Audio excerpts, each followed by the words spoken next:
Bismillahirrahmanirrahim. Assalamualaikum warahmatullahi wabarakatuh.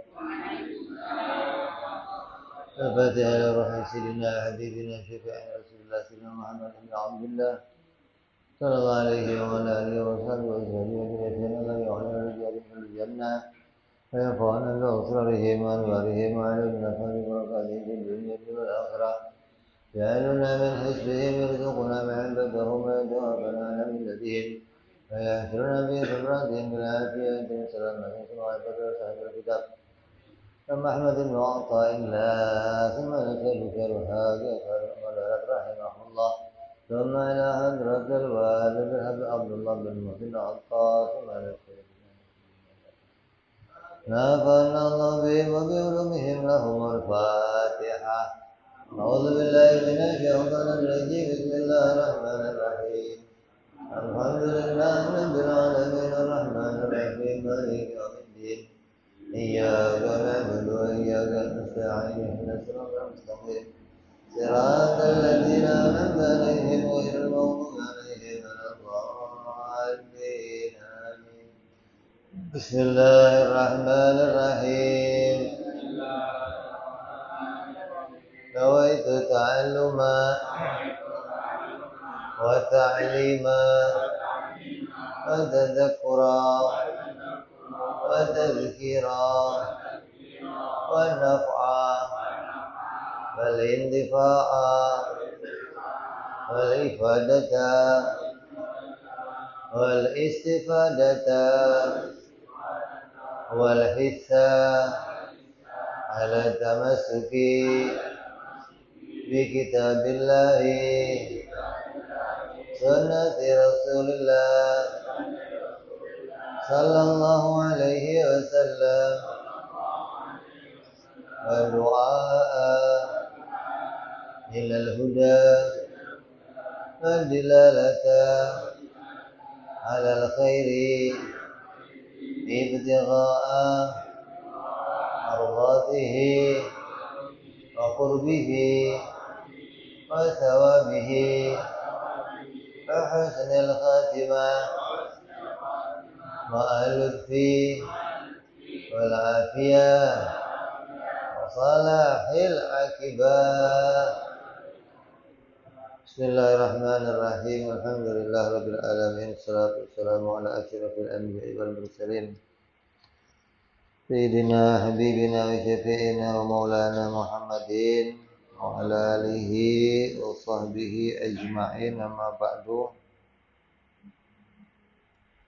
Qala musanniful kitab rahimallah nafa'ana bihi wa bi'ulumihi bid-dharain. Allahumma aftah qulubana futuhal arifin wa bihikmatika wansur alaina birahmatika ya arhamar rahimin ila anqal. Hikmah yang ke 42. Husnul a'mali tanaiju husnil ahwal. Wa husnul ahwali minat tahaqquqi fi maqamatil inzal. Yang artinya amal yang baik buah dari kondisi yang baik. Sementara kondisi spiritual yang baik bersumber dari kemampuannya menerima berbagai kedudukan atau tingkatan yang diberikan. Ini makna terjemahnya.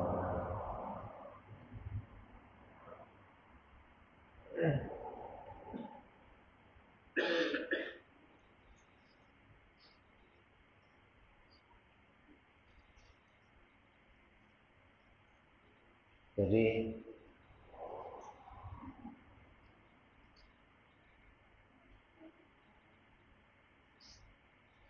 baiknya sebuah amal itu menjadi buah dari baiknya keadaan hati kita, atau disebutnya namanya ahwal, atau orang menyebutnya biasa kondisi spiritual.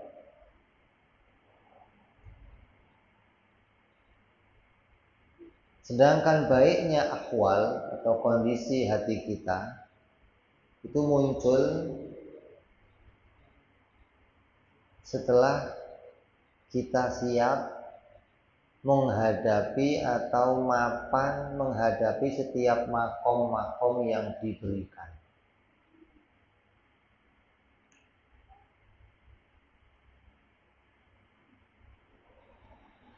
Kalau orientasi pemikirannya itu sudah benar, sudah baik, pola pikirnya sudah baik, nanti amaliyahnya akan jadi baik. Tapi kalau pola pikirnya itu belum baik, nanti amalnya nggak jadi baik. Jadi orang itu dalam kondisi apa saja, itu yang paling berpengaruh adalah bagaimana kondisi pemikirannya. Ente jadi santri, apa yang membuat ente akan jadi santri yang baik adalah terpulang kepada bagaimana pemikiran ente. Kalau pemikiran kamu, nanti setelah jadi santri saya mah bebas jadi apa saja, mau jadi polisi, mau jadi dokter, mau jadi insinyur, nanti nyantrinya itu apa adanya. Oh, saya nggak mau jadi kiai, ngapain pinter-pinter. Tapi kalau ketika ente nyantri kok pola pikirnya, kalau saya nyantri ya keluar harus jadi kiai. Kalau jadi kiai ya saya harus sanggup untuk membina masyarakat. Berarti saya harus tahu tentang segala macam aturan, maka akan serius ngajinya. Ente mau jadi guru, apa orientasinya? Oh, kalau saya udah mondok 10 tahun, modal saya mondok itu jutaan, saya jadi kiai, kok nggak punya mobil, waduh rugi saya. Kok orientasinya begitu, maka yang akan kamu kerjakan ya nyari job-job bagaimana biar balik modal. Coba orientasinya jadi guru seperti guru TPQ. Gak ada guru TPQ itu yang dipikirannya mau punya mobil Alphard, mau punya motor Harley, nggak ada. Guru TPQ itu, guru ngaji kita itu alif batak, dari mulai kita bayi sampai kita mau mati, dia ya begitu aja.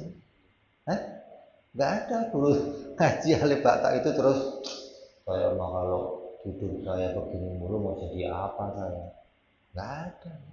Karena orientasi pikirannya saya mau mencetak orang biar bisa ngaji Quran. Dia nggak memikirkan bagaimana dirinya mau dicetak.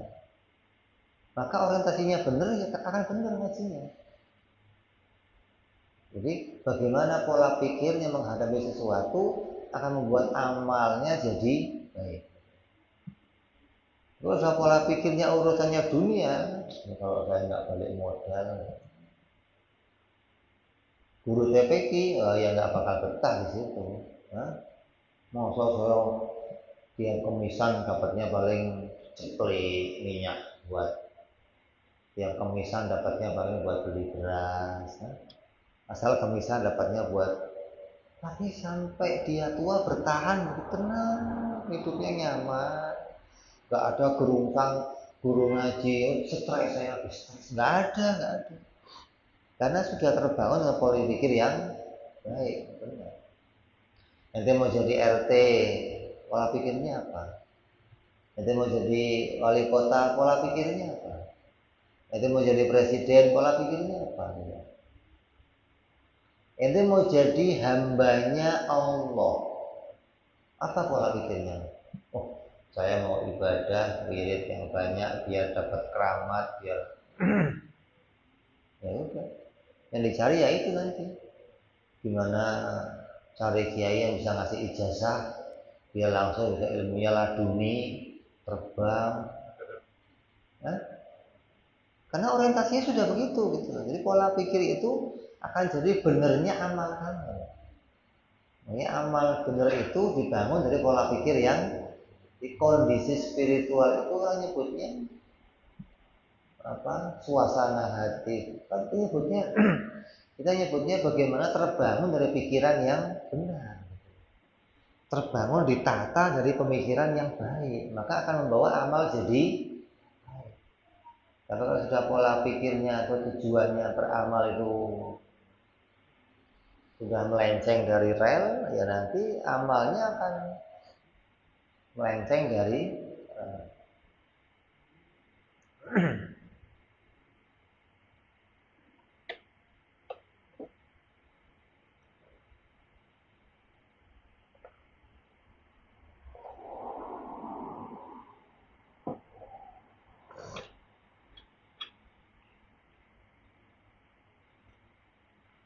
lah. Kondisi pemikiran yang baik itu diawali dari mana? Diawali dari kesiapan kita menerima apapun yang akan ditugaskan oleh Allah. Saya ini mau diberikan tugas apa saja oleh Allah, siap. Mau dijadikan orang miskin, siap. Mau dijadikan orang setengah kaya, siap. Mau dijadikan orang kaya raya, siap. Oh, saya mau dijadikan orang bodoh, siap. Mau jadi orang setengah pinter, siap. Mau pinter banget, siap. Ini kalau sudah kamu siap didudukkan Allah jadi apa saja, nanti tujuan hidupnya akan baik. Kalau tujuan hidupnya baik, nanti amalnya akan jadi baik. Itu kaitannya. Maka dalam hikmah ini Imam Ahmad akan menjelaskan 3 macam perkara. Yang pertama adalah kedudukan dalam ibadah atau makom. Yang kedua adalah ahwal atau spiritual, kondisi spiritual. Yang ketiga adalah amal, perbuatan. Setiap kedudukan ibadah atau makomnya seseorang akan membuahkan kedudukan hati yang baik atau ahwal. Dan setiap ahwal atau hati yang baik akan membuahkan amal yang baik yang diterima oleh Allah Subhanahu wa ta'ala. Ini tahapannya, runtutannya. Amal ibadah yang baik itu adalah amal yang akan diterima oleh Allah walaupun jumlahnya sedikit. Ini nyambung hikmah yang kemarin. Amal yang ikhlas itu walaupun sedikit, itu di hadapan Allah akan dilipat gandakan. Tapi amal yang banyak, kalau sudah dibangun dengan pemikiran yang salah, niat yang salah, hati yang salah, maka nggak akan ada nilainya di hadapan Allah. Kenapa? Karena nggak diterima amal tersebut.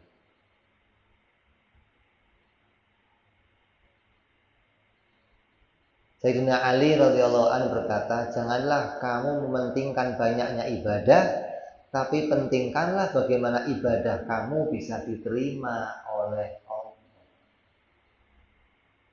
Ini orientasi yang penting. Bangun dulu pola pikir yang begini gitu loh.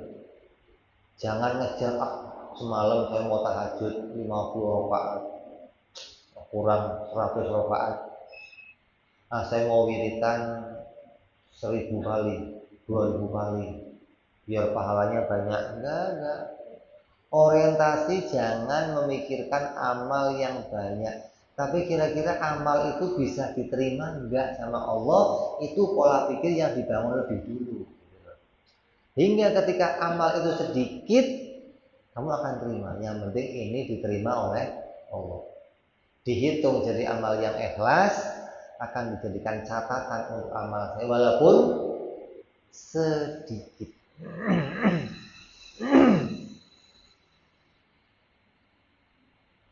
Kadang orang itu kan terpancing sama jidatnya orang yang hitam. Itu jidatnya bisa hitam. Tapi sujudnya dia nggak tahu kalau sujudnya itu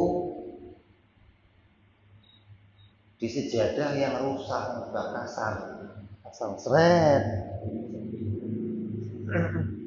Atau sengaja dia beli ampas tipis digosok biar ada hitam, biar ada bekasnya maksudnya. Karena orang yang punya tanda jidat hitam itu akan membuat ahli sujud. Mesti pikir orang akan waktu sujudnya berapa banyak sampai bisa jidatnya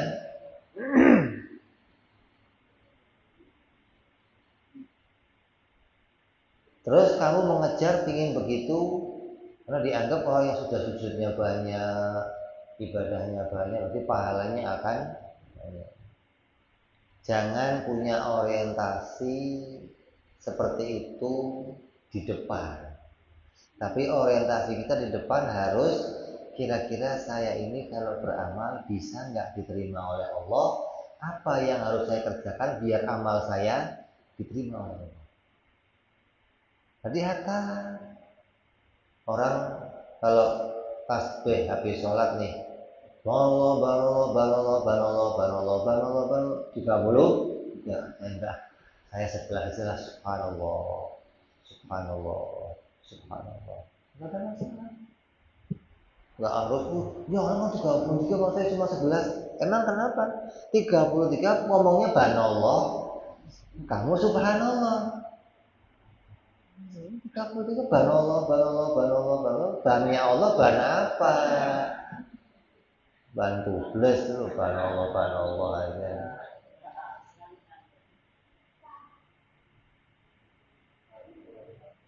Jadi jangan orientasinya itu yang banyak, tapi bagaimana itu sedikit, tapi hatinya hadir, ingat Allah, sampai pada tujuannya ikhlas, nggak ingin dipandang oleh orang karena Allah. Itu yang istimewa, walaupun sedikit jumlah. Maka yang paling penting bagi kita adalah mempelajari tentang bagaimana ibadah itu sah diterima. Ini lebih penting. Gimana belajar lebih banyak ilmunya agar amal kita diterima. Bukan bagaimana memperbanyak amal ibadah, tapi meninggalkan ilmu tentang amal untuk diterima kembali. Lalu setelah ibadah itu bisa diterima, maka barulah berusaha memperbanyaknya. Itu jangan memperbanyak itu di awal, jangan. Tapi yang di awal apa? Yang di awal apa? Ilmu tentang bagaimana amal bisa diterima. Gimana ikhlas, gimana ridho, gimana khusyuk, gimana hadir hatinya. Ini ilmu ini yang mau dipelajari lebih dulu. Bukan gimana bisa ngebut, bukan. Ada traweh 1 menit. Ada ya? Traweh 1 menit ada. Kon yang penting dapatnya banyak, ya terserah kamu. Ada orang sholat sambil nerima HP, boleh nggak? Lagi sholat, batal nggak? Batal nggak? Enggak, kan yang gerak jarinya, bukan tangannya. Tapi kalau cerita pahala,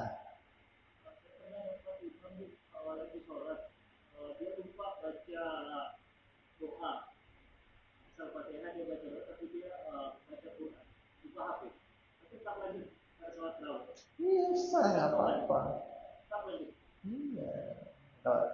Yang penting itu kan kemarin kita ngomong pahala sholat itu dinilai dari mana? Ketika kamu ingat Allah ditulis pahalanya.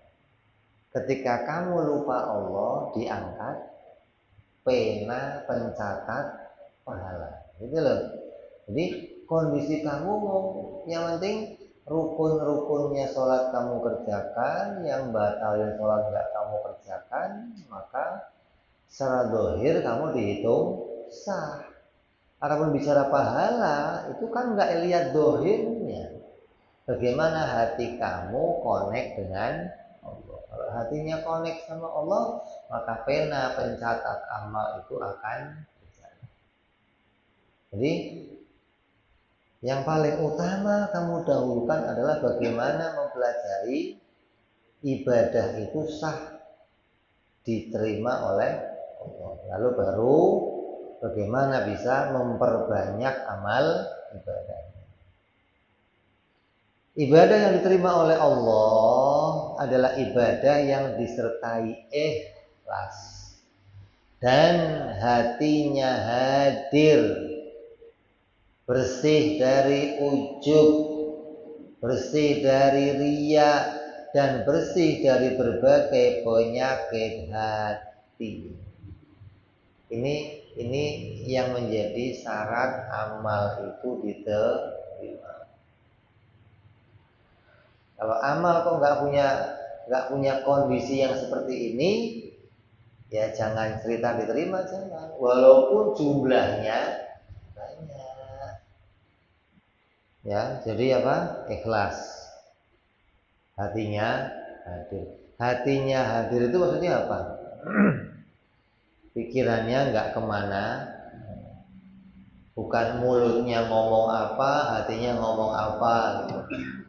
Ahlan wa sahlan.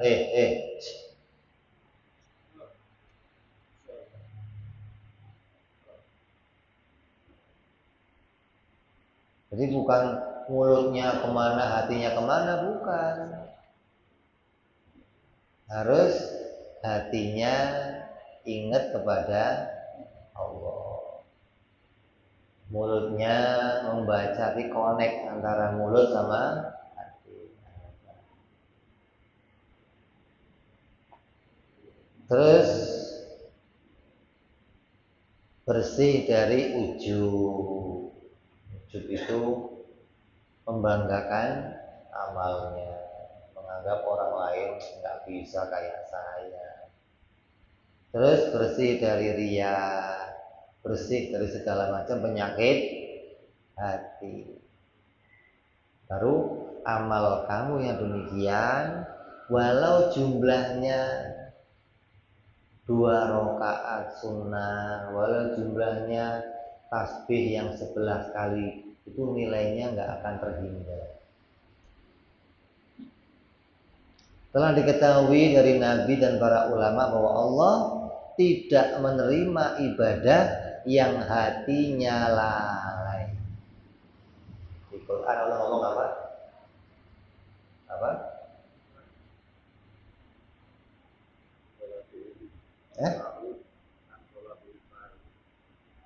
Allah tidak menerima orang yang sholatnya dalam keadaan hati yang lalai.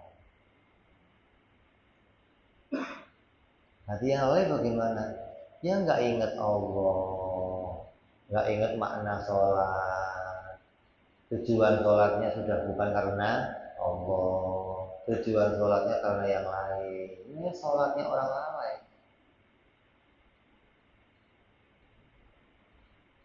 Ada yang ngertiin tuh, orang sholat itu resikonya diancam sama Allah. Lebih baik nggak sholat. Ini lebih parah lagi nih. Sholat aja diancam, apalagi nggak sholat.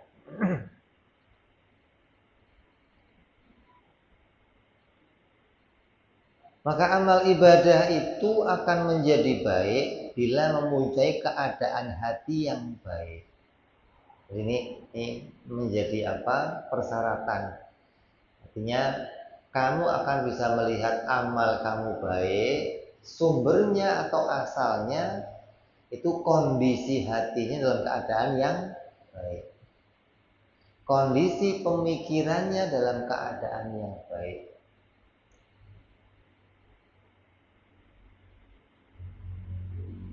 Lah macamnya pemikiran, macamnya keadaan hati itu ada berapa? Ada 3. Kalau kamu bisa membangun kondisi ini dalam diri kamu, suasana ini dalam diri kamu, pemikiran ini dalam diri kamu, mesti amal kamu akan jadi baik. Apa yang 3 itu?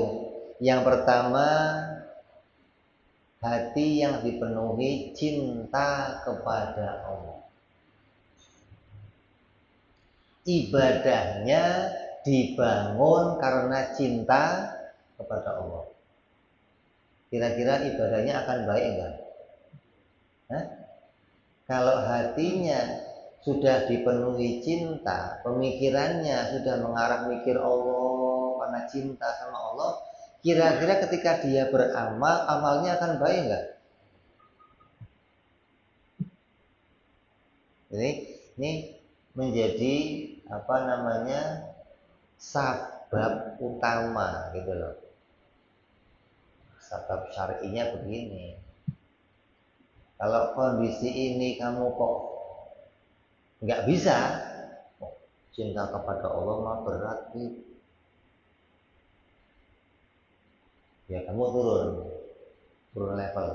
Apa? Rindu sama Allah.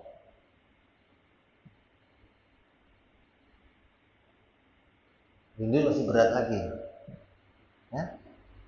Rindu sama Allah gimana?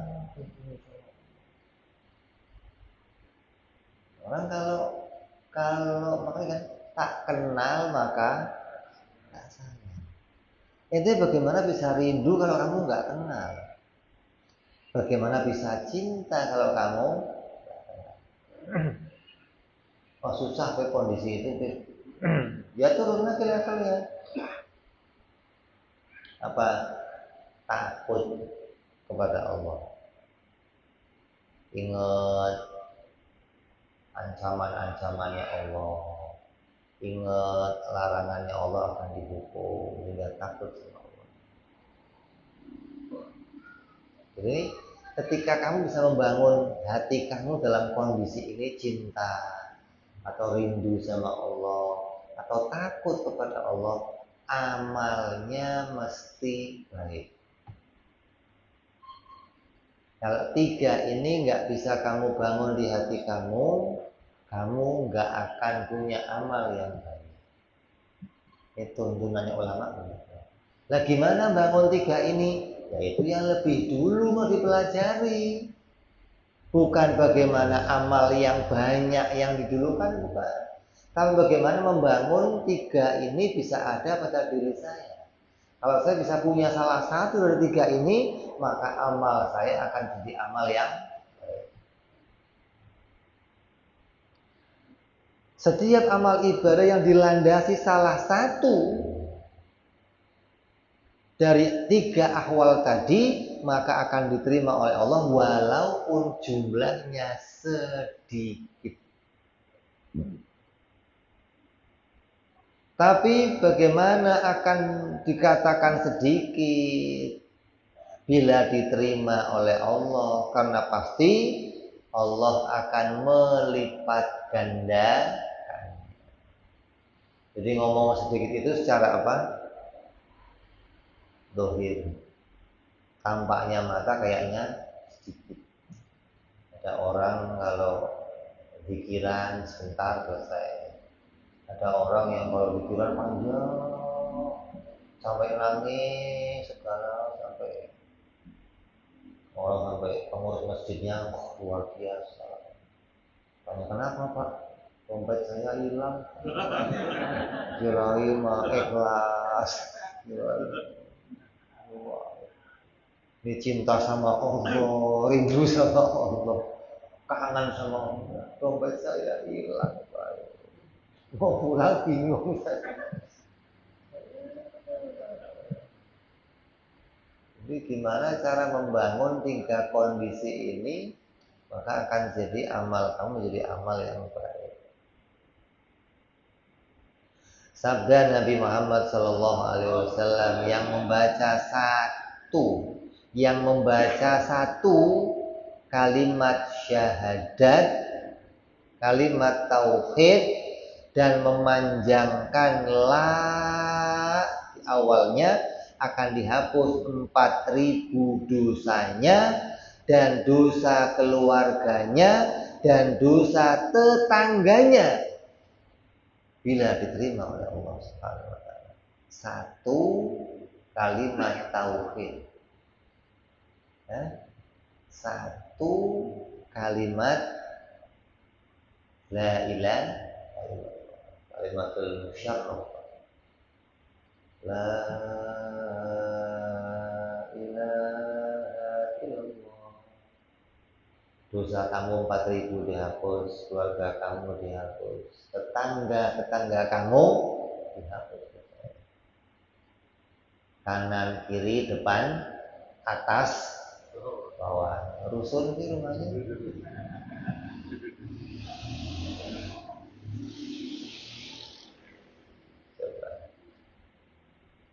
Nah sekarang kan enggak, orang yang mencari banyaknya baca la ilaha illallah sampai suaranya orang menggema. Dulu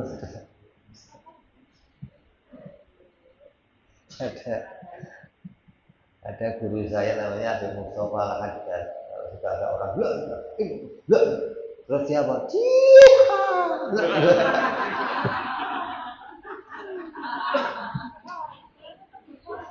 Biar tambah seru katanya.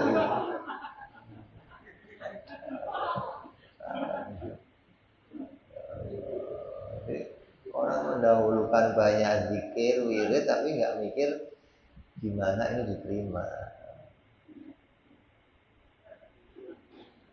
Mestinya kan bacanya kalimat tauhid yang menghadirkan makna, menghadirkan sifat-sifat uluhiyah, menghadirkan makna yang wajib bagi Allah, yang mustahil bagi Allah, yang jaiz bagi Allah. Maka tauhid la ilaha illallah yang dibaca dengan menghadirkan 3 sifat-sifat ini diterima oleh Allah. Tapi kalau hanya dibaca doang tapi nggak menghadirkan makna ini, ya walaupun banyak ya nggak ada hitungannya. Maka semua keadaan hati atau akwal yang baik itu akan didapatkan setelah kita melalui atau menempati beberapa kedudukan atau makom di dalam ibadah. Kamu akan bisa punya 3 ini, cinta, rindu, takut, kalau kamu sudah melalui beberapa tahapan-tahapan dalam ibadah kamu. Apa yang pertama? Taubat. Jadi orang yang taubat secara sebenarnya. Betul-betul dari hatinya saya mau taubat kepada Allah dari segala kekhilafan saya, segala kesalahan saya, segala kekurangan saya, Maka orang yang taubat secara sesungguhnya akan muncul di hatinya cinta kepada Allah. Taubat itu dalam perjalanan itu pintu pembuka. Kamu mau jalan nih, maka taubat sebagai pintu pertamanya. Kalau dalam bangunan, taubat itu adalah pondasinya. Gak akan bisa terbangun apapun dengan baik dalam ibadah kecuali dibangun dengan pondasi taubat.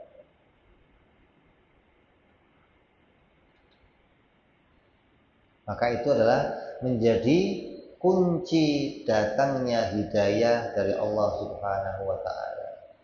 Puluhan ayat dalam Al-Quran yang menunjukkan bahwa Allah tidak akan memberikan petunjuk yang baik kepada kaum yang berbuat kezaliman, berbuat kefasikan, berbuat kekafiran.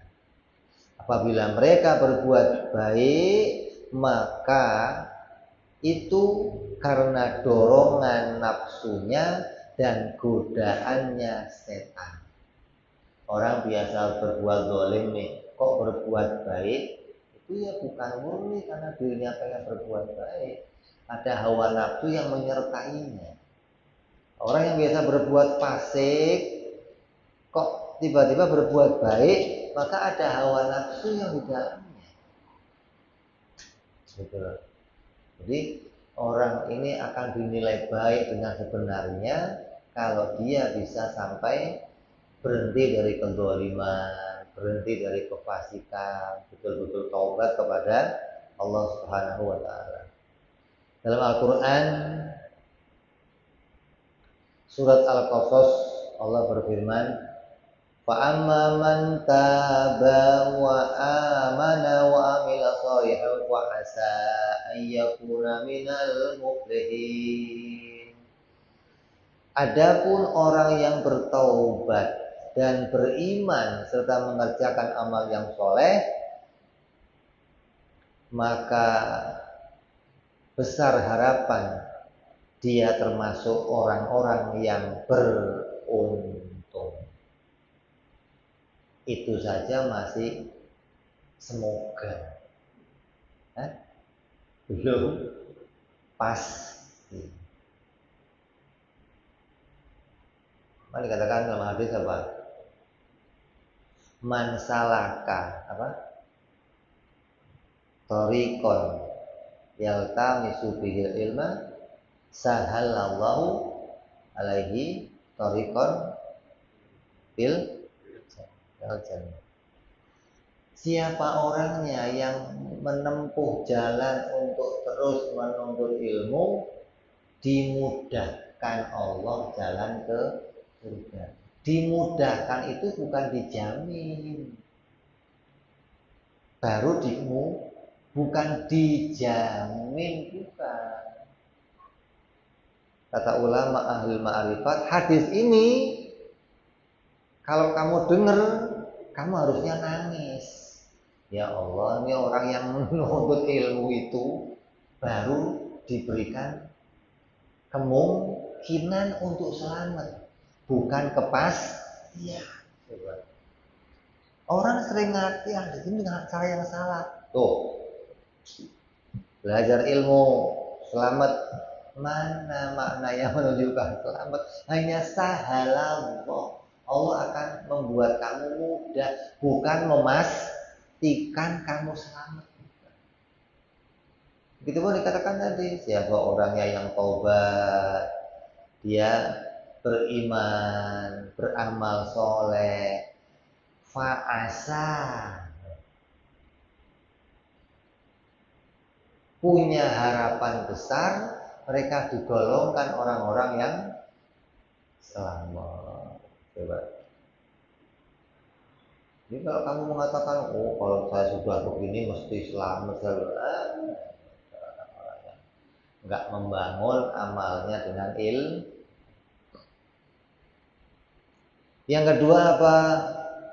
Warok, yaitu orang yang benar-benar berada pada makom yang warok akan diberikan oleh Allah rindu kepada Allah.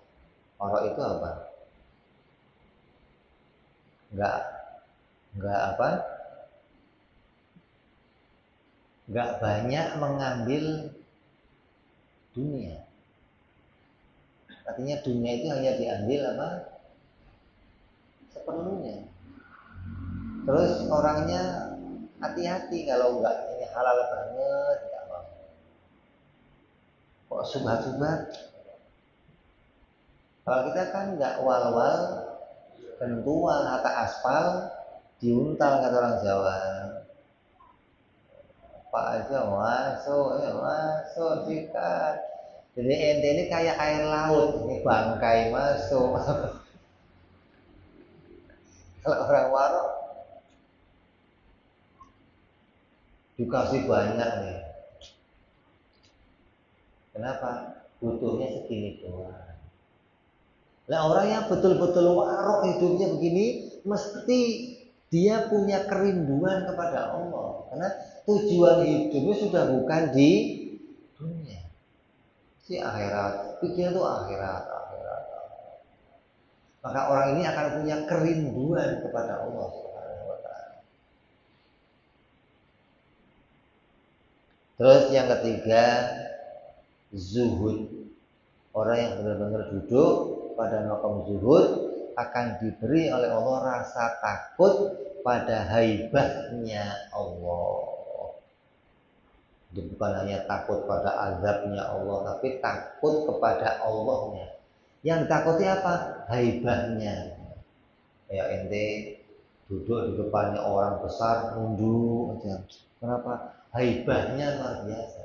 Makanya beda gantengnya Nabi dengan gantengnya Nabi Yusuf. Nabi Yusuf itu gantengnya itu fitnah. Orang yang melihat Nabi Yusuf maunya ngawinin gitu loh, maunya minta. Tapi orang yang lihat gantengnya Nabi nggak punya pikiran kotor. Beda sama orang yang lihat gantengnya Nabi Yusuf. Gantengnya Nabi penuh haibah namanya. Nggak ada pikiran macam-macam, nggak ada kotor, pikor, nggak nunduk. Ada haibah yang Allah pancarkan. Lah, ini contoh gitu loh maksudnya. Lah, orang yang dia bisa zuhud itu berarti nggak cinta sama dunia. Kemarin sudah kita omong tuh, nggak cinta sama dunia itu bukan kumuh. Nggak cinta dunia sarungnya nggak boleh PHS. Mau PHS mau cinta dunia kok sarungnya PHS. Sarungnya itu dong yang kalau dipakai ngepir. Ada yang buat saringan tahu itu loh, pakai ngepir. Ya, bajunya satu dua nggak ganti. Les perenggu pas basah dijemur kering. Bajunya udah hitam, warnanya nggak hitam lagi.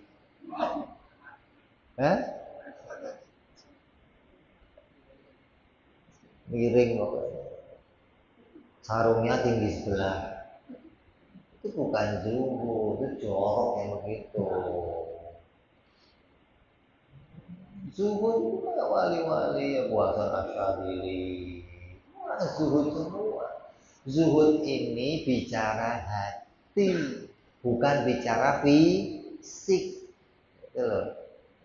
Jadi jangan kamu menilai orang yang duitnya banyak, hartanya banyak, gak bakal bisa zuhud ya. Jadi jangan menilai orang dari zahirnya, karena zuhud urusan hati.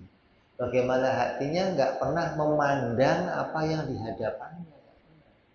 Karena hatinya memandangnya Allah, ini punya Allah, ini punya Allah. Hingga apa yang dia punya semuanya akan digunakan untuk kepentingan agama. Lah, orang yang punya zuhud di hatinya mesti dia akan diberikan rasa takut kepada hibahnya. Artinya dia takut berpaling dari Allah, terus memandang kepada indahnya dunia. Hingga dia walaupun sebelahnya ada yang bagus-bagus nggak pernah melirik. Kenapa? Dia yang dipandang Allah. Ini orang yang penuh dengan kezuhudan dalam dirinya akan muncul rasa takut kepada Allah. Semua makom ini adalah usaha yang kita lakukan. Sedangkan ahwal adalah hadiah yang didatangkan oleh Allah. Kamu mau coba jadi orang zuhud, harapannya Allah datangkan rasa takut, gitu loh. Ente pengen jadi orang yang warok, usahakan warok sedikit, nggak ambil banyak, yang halal harus jelas ya. Yang ada haram-haramnya enggak, syubhat enggak. Harapannya muncul kerinduan kepada, gitu loh maksudnya. Bukan ketika kamu sudah zuhud langsung jadi orang yang takut, nggak bisa. Wong itu ahwalnya, keadaan hati yang seperti itu didatangkan oleh Allah, hadiah dari Allah Subhanahu wa taala.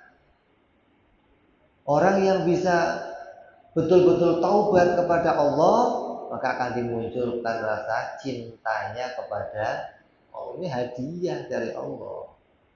Tidak ada seorang mendapatkan keadaan hati atau ahwal bila dia tidak memiliki salah satu ibadah dari makom-makom yang tadi.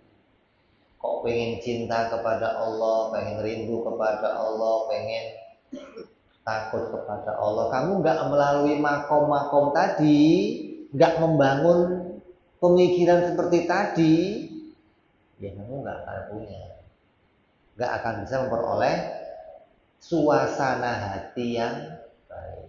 Kalau kamu nggak bisa dapat suasana hati yang baik tadi, amal kamu pasti nggak baik.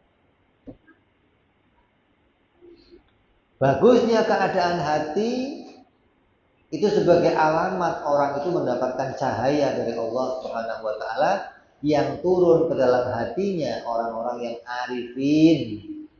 Itulah yang disebut dengan cahaya ma'rifatullah.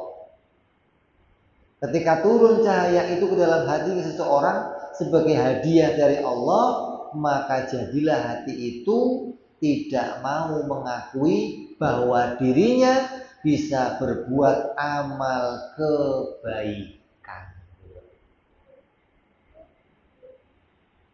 Ya? Saya katakan apa? Ini puncaknya ngaji tauhid. Kalau ente sudah bisa dalam makom ini, kamu sudah selesai ngaji tauhid. Sudah apa?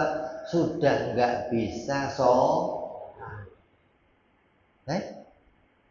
Bukan nggak sholat, orang ngaji di habib, kalau nggak usah sholat, kok nggak usah sholat, lu ngantuk ngajinya, nggak bisa, maknanya apa? Nggak mengakui kalau sholat itu hasil dari dirinya, tapi ini ditolong oleh Allah, hadiah dari Allah, pemberian Allah. Lah kalau sholatnya kamu sudah sadari dari Allah, kira-kira mau minta upah sama Allah itu? Orang yang sholatnya minta upah sama Allah karena dia masih menganggap dia yang bisa sholat. Maka karenanya saya udah sholat, kira-kira hadiahnya apa dari Allah? Begitu mesti. Tapi orang yang bisa membangun saya, sholat ini pemberian Allah. Saya hambanya Allah, dijadikan baik, diberi kesempatan bisa ibadah kepada Allah. Dengan diberi sholat, sudah syukur yang luar biasa. Gak pernah mimpi surga dia, enggak. Gak ada. Apalagi bidadari, jauh lagi. Bidadari 3 karena itu malah rusak pikirannya. Kenapa? Karena dia membangun pikirannya merasa dia bisa. Orang kalau masih bisa sholat, jangan berhenti ngaji tauhid sampai nanti kamu nggak bisa sholat.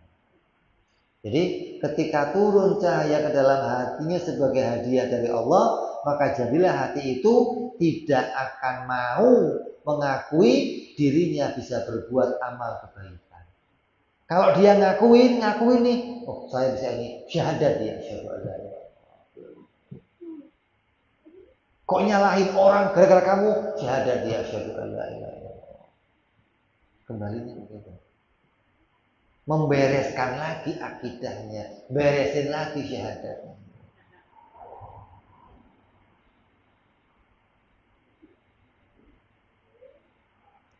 Dan hati itu tidak akan pernah berpaling dari kecintaannya kepada Allah.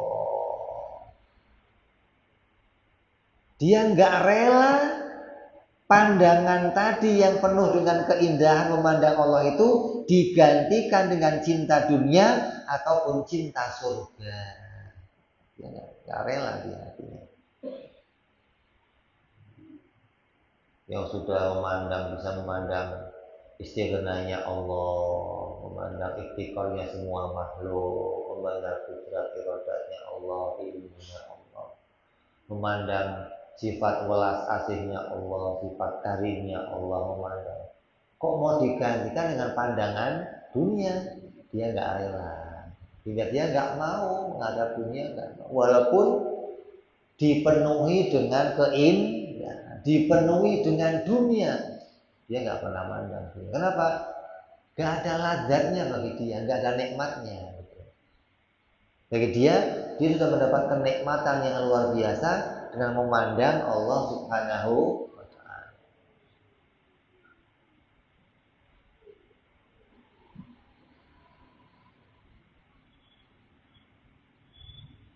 Maka ketika keadaan hati itu demikian, maka semua amalnya jadi ikhlas. Ikhlas artinya apa? Bersih, murni. Amalnya jadi murni karena Allah. Jadi ada amal yang ikhlas, tapi kayak ada emas, tapi emasnya belum emas murni, ada nggak? Ada ya? Emas berapa?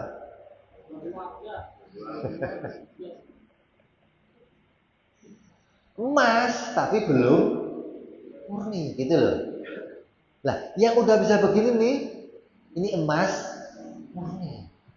Ada yang ibadah, nggak gara-gara manusia, nggak gara-gara mertua, nggak gara-gara aroma, nggak. Gara-gara saya sholat terbangun apa? Pingin surganya Allah. Ikhlas nggak? Ikhlas, tapi 18 emas 18 maksudnya. Naik lagi ada yang beribadah, tapi surga bagi dia nggak terpikir lagi, apalagi dunia, karomah, masyhur, nggak terpikir. Saya ngerjain ini karena ini diperintah oleh Allah. Tapi di hatinya saya bisa ngerjain ini. Saya ngerjain ini karena ini perintahnya Allah. Itu murni nggak? Mas berapa itu?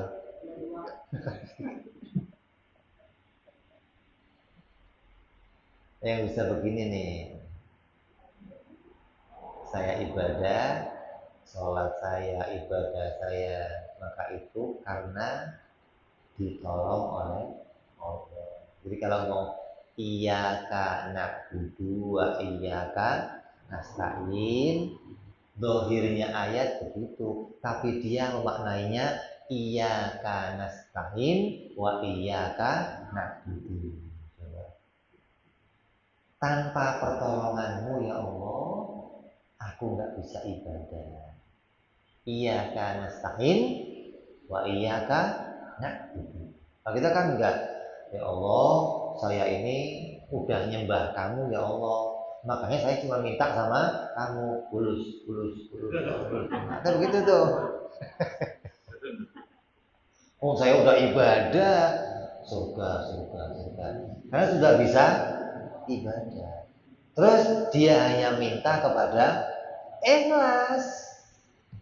Tapi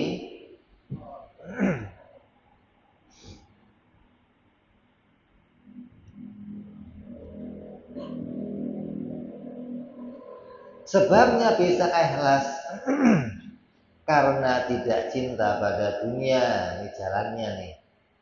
Karena keikhlasan dalam beramal itu wajib, maka meninggalkan cinta pada dunia juga wajib. Untuk memurnikan emas tadi,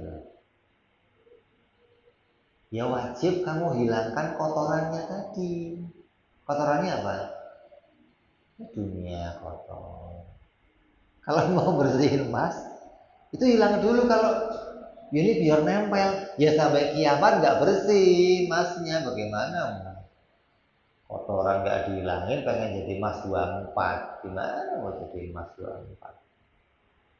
Maka bisa jadi sesuatu itu emas 24 kalau kotorannya akan di antara kotorannya apa? Cinta kepada dunia. Artinya ibadahnya itu kan semurni, sehitungan emas yang mulai laku itu emas 18, itu udah emas paling rendah. Kok ada emas 12? Orang bingung, ini tembaga apa emas? Hah? Dikira kuningan, ini kuningan kayaknya nih. Mas 18 itu apa? Yang kamu ibadahnya hanya ingin surga. Dunia enggak. Kenapa? Karena Allah menjanjikan di Quran siapa yang ibadah akan masuk. Berarti dia hanya berpegang pada janjinya. Ini sudah ikhlas paling. Kalau sudah pikirannya, oh saya ibadah pengen jadi kiai, pengen jadi apa? Pejabat, pengen jadi Pak RT, pengen naik jabatan, pengen dapat harta, pengen tokonya laris. Ini udah kotorannya banyak. Sebab munculnya maksiat itu sebab cinta pada dunia. Ini sebabnya orang maksiat awal itu apa? Cinta kepada dunia.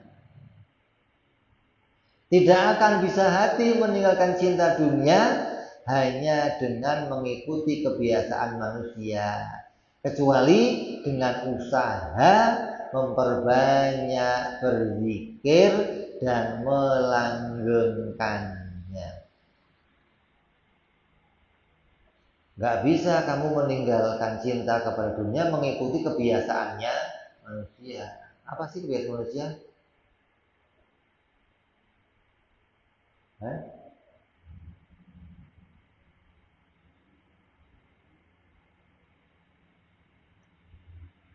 Kebiasaan manusia itu biar gak cinta dunia bagaimana?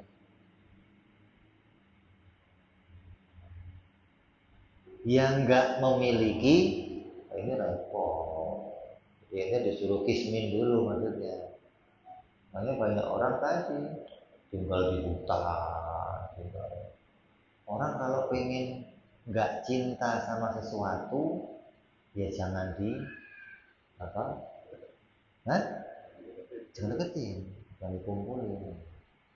Makanya di pondok-pondok di Habaib itu anak santri itu dikurung. Dikurung itu maknanya jangan sampai dia dilihatkan dengan kenikmatannya dunia. Karena akan terbangun pikiran nanti cinta ke dunia. Gurunya namanya cerita zuhud. Jadi orang itu cinta sama Allah. Tapi naiknya mobilnya Alphard namanya. Santrinya lihat, santrinya bingung nih, guru saya ini cinta dunia apa cinta akhirat gitu loh. Kalau gurunya kok punya Alphard, nyimpennya jauh, sono jangan ngeliatin santri, gitu loh maksudnya. Hingga santri itu nggak terpikir, saya keluar jadi kiai harus punya ini nanti, gitu loh. Oh guru saya punya.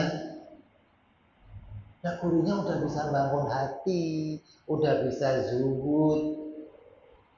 Jangan di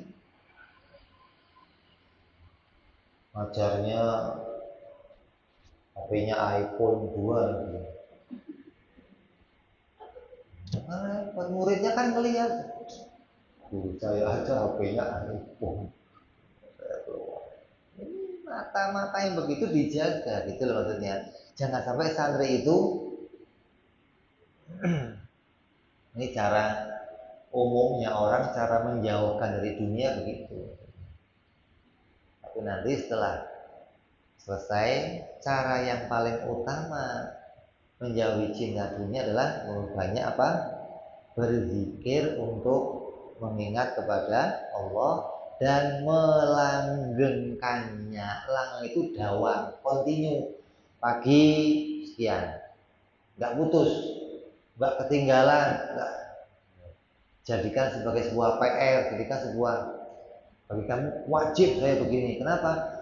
Demi menghilangkan kekotoran dunia, agar emas kita jadi murni tadi. Barang siapa yang keadaan hatinya telah diberi oleh Allah rasa cinta kepada Allah, maka pasti ibadahnya akan diterima oleh Allah. Lalu bagaimana bila keadaan hatinya sampai rindu kepada Allah, maka akan lebih baik daripada amal ibadahnya, akan lebih tambah lagi nilai ibadahnya. Begitu pula orang yang hatinya sampai pada keadaan tunduk dan takut pada hibahnya Allah, maka Allah pasti jadikan ibadahnya semakin meningkat lebih baik lagi dari yang sebelumnya. Ini tingkatan-tingkatan dari makom akan menjadikan sebab tingkatannya suasana hati. Suasana hati akan menjadi tingkatan lebih baiknya dari amal yang misalnya kita harus punya cara membangun tiga ini. Bagaimana membangun makom, bagaimana membangun suasana hati, bagaimana membangun amal ibadah kepada Allah. Mudah-mudahan hikmah ini bisa membuka pikiran kita bagaimana menjadi orang yang betul-betul di hatinya bisa punya kerinduan, punya rasa cinta, punya rasa takut kepada Allah Subhanahu wa Ta'ala. Itu membawa kita menjadi hamba-hambanya Allah di dunia sampai di akhirat nanti. Amin ya rabbal alamin. Wa ala niyatin shalawat ila hadratin nabi al-fatihah. A'udzu billahi minasyaitonir rajim. Bismillahirrahmanirrahim. Alhamdulillahi rabbil alamin arrahmanir rahim maliki yaumiddin. Iyyaka na'budu wa iyyaka nasta'in. Ihdinas siratal mustaqim. Siratal ladzina an'amta 'alaihim ghairil maghdubi 'alaihim waladdallin. Amin. Ya Rabbana a'tarabna liyana naqtarabna wa anana azrabna ala lada ashrabna fatub alaina tawbah taghfir li kulli awbah astur lana awrati wa amin irawati wa ghfir li walidina wa mauludina والآل والإخوان وسائر الهلان وكل ذي محبة أو جيرة أو صحبة والمسلمين أجمع